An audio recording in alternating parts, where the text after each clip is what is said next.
दोस्तों, आज की कहानी से हम जानेंगे कैसे हमारा मन हमें अंधविश्वासों में फंसा के रखता है, सही और गलत का फैसला लेने में असमर्थ करता है। चलिए इस कहानी से समझते हैं। एक बार गौतम बुद्ध अपने शिष्यों के साथ नदी के रास्ते से जा रहे थे और कड़ाके की सर्दी का समय था। सभी लोग रास्ते में मोटे मोटे कपड़े ओढ़कर चल रहे थे। तभी गौतम बुद्ध की नज़र एक युवक पर पड़ी जो नदी के ठंडे पानी में बार बार डुबकी लगाकर नहा रहा था।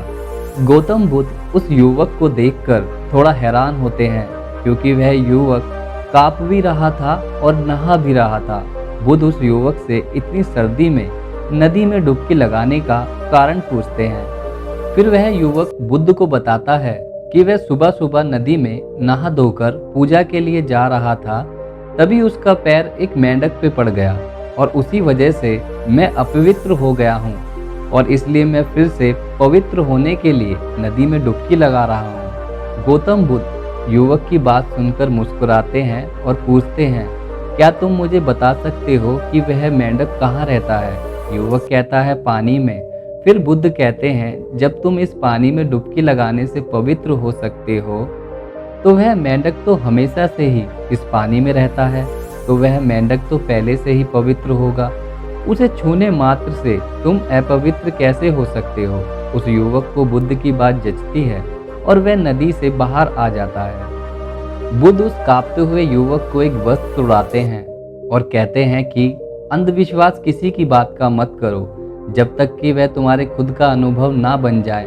फिर बुद्ध कहते हैं कि मनुष्य अपने मन के कारण ही दुख पाता है, और जो चीज़ें अपवित्र हैं उन्हें तो वह अपवित्र नहीं मानता, लेकिन जो चीज़ें पवित्र हैं उसे वह अपवित्र मानता है। जैसे लोग गलत करते हैं, वे विचार करते हैं और एक दूसरे से नफरत की भावना रखते हैं, किंतु इन्हें वो अपवित्र नहीं मानते।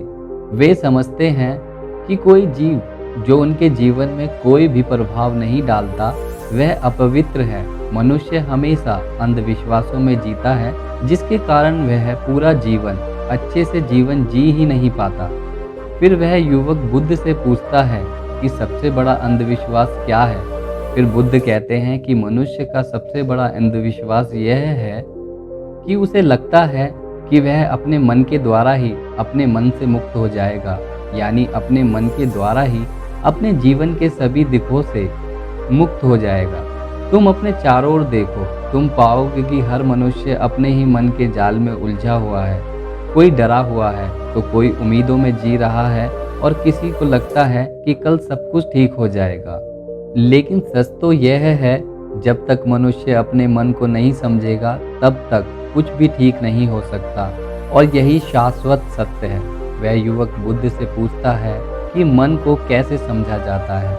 बुद्ध कहते हैं कि जागरूकता के द्वारा। पूरे दिन में जब भी याद आए जागरूक होकर देखो कि तुम्हारा मन तुमसे क्या करवा रहा है। तुम्हारा मन बार बार तुम्हें भुलाने का प्रयास करेगा, लेकिन तुम बार बार प्रयास करते रहना। तुम्हें दिन में बार बार देखना है कि क्या तुम उसी रास्ते पर जा रहे हो जो तुम्हें वहां तक पहुंचाएगा जहां तुम जाना चाहते हो, क्योंकि यही तरीका है अपने मन को समझकर अपने मन से मुक्त होने का। तो दोस्तों, ये कहानी यहीं समाप्त होती है। यदि आपने इस कहानी से कुछ भी अच्छा सीखा तो हमारे चैनल को लाइक और सब्सक्राइब करना ना भूलें, ताकि हम आपके लिए ऐसी वीडियो लाते रहें। धन्यवाद।